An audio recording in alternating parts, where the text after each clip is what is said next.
Madame, Monsieur, bonsoir. Bienvenue dans ce journal du samedi 30 novembre 2013. Dans l'actualité de ce journal, le ministre de la Gouvernance et de la lutte contre la corruption, Abdelrahman Ladram, a indiqué que son ministère élabore des projets de loi qui visent à combattre le blanchiment d'argent. Certaines de ces lois sont rattachées aux déclarations du revenu et des biens et interdisant l'enrichissement illégal. Les participants aux rencontres organisées par la Jeune Chambre internationale ont à l'unanimité souligné la nécessité de lutter contre le blanchiment d'argent en Tunisie, compte tenu de ses conséquences désastreuses sur l'économie. Au cours de la réunion du comité central du Parti unifié des patriotes démocrates, son secrétaire général Zied Lardal a assuré que le mouvement de Nahda veillait à l'échec du dialogue national, réaffirmant le soutien de son parti aux manifestations qui ont dernièrement eu lieu à l'intérieur du pays. Dans l'actualité du monde, les secouristes étaient toujours à pied d'œuvre ce matin pour tenter de retrouver les personnes coincées dans le pub de Glasgow après qu'un hélicoptère est tombé sur le toit de l'établissement. Plus de 120 pompiers étaient mobilisés, 15 véhicules de pompiers se trouvaient sur les lieux, selon un porte-parole. Les services d'ambulance ont indiqué que plusieurs de leurs équipes avaient été envoyées sur place, ainsi que leur unité d'opération spéciale. Un responsable des pompiers, Lewis Ramsey, a indiqué que les sauveteurs avaient des contacts avec des personnes piégées sous les décombres. Il y a une recherche méthodique et une opération de secours méthodique, a-t-il ajouté. Ce que nous voulons éviter, c'est d'aggraver l'environnement pour les blessés qui sont à l'intérieur. Un parlementaire travailliste, Jim Murphy, se trouvait dans le quartier quand le drame s'est produit. Il a raconté qu'il avait formé avec d'autres personnes une chaîne humaine pour aider des occupants du pub à sortir. Je suis assez grand et je me suis dit que la meilleure chose à faire était de soulever les gens et créer une sorte de chaîne humaine.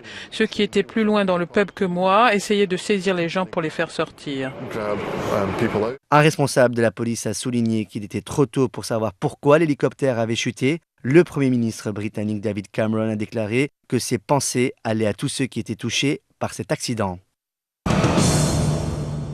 Après avoir reconnu détenir un Américain, la Corée du Nord diffuse des images de son prisonnier s'accusant de crimes contre Pyongyang. On voit l'octogénaire Meryl Neumann lire un document, ses confessions d'après le régime nord-coréen. Pour Pyongyang, il a dirigé des activités d'espionnage et de subversion visant la Corée du Nord et a joué un rôle dans la mort de militaires et de civils innocents.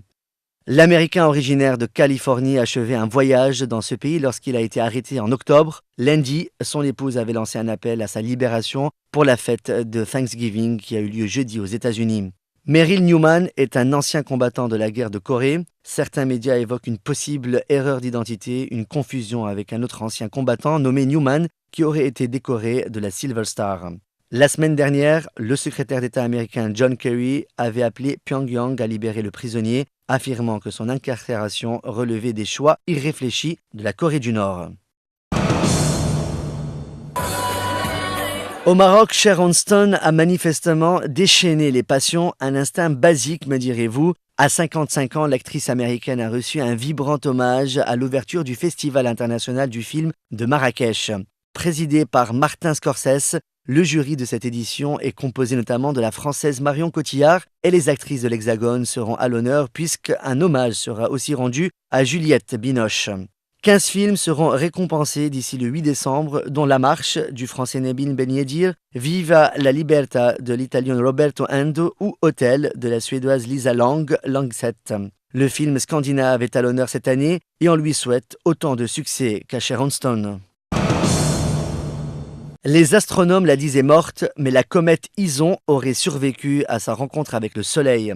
Sur les images captées par l'agence spatiale américaine, on voit la comète approcher du Soleil et une fois tout près de l'astre disparaître soudainement.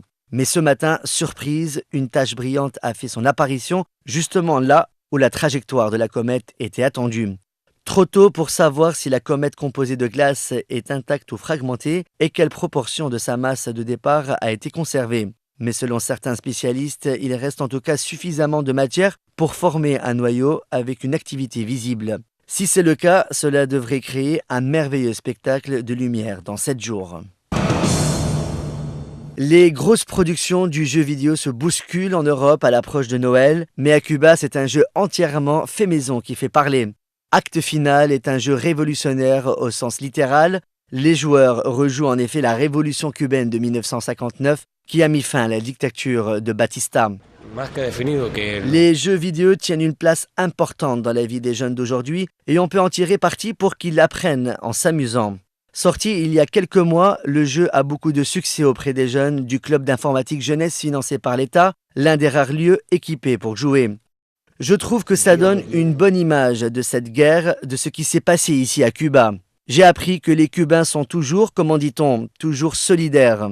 Le joueur a le choix entre 3 personnages aux airs de Fidel Castro, Che Guevara ou Camilo Cienfuegos. 5 niveaux lui permettent de traverser 5 grandes batailles de la Révolution entre 1956 et 1959. Et comme désormais à chaque fin de journal, on vous propose un film à voir, ça sera aujourd'hui Zulu, pas encore sorti dans les salles. En voici la bande-annonce. Combien de Noirs il a tué? On a été trop gentils avec ces fils de pute, non? Mais qu'est-ce que tu aurais préféré? Des représailles? Pas des représailles. La justice. Ces gosses qui disparaissent du côté de Kaelitsa. Le rapport médical indique qu'on a relevé des traces d'éphédrine et d'ammoniac dans le sang de la victime. On cherche un type, un dénommé Stan. Trafic de stupéfiants, cambriolage avec violence. On doit lui parler. Vas-y, occupe-toi de lui. Bouge pas! On est des policiers. Les types sur la plage, c'était une bande organisée, comme s'ils avaient quelque chose à protéger. Opperman, Project Ghost. Un projet secret, des scientifiques et des médecins chargés par le régime de développer des armes chimiques, des virus, ce genre de merde. Tout ce qu'ils pouvaient trouver pour empêcher les Noirs de devenir plus nombreux. Où est le chat? On a tout ce qu'il faut pour les faire tomber.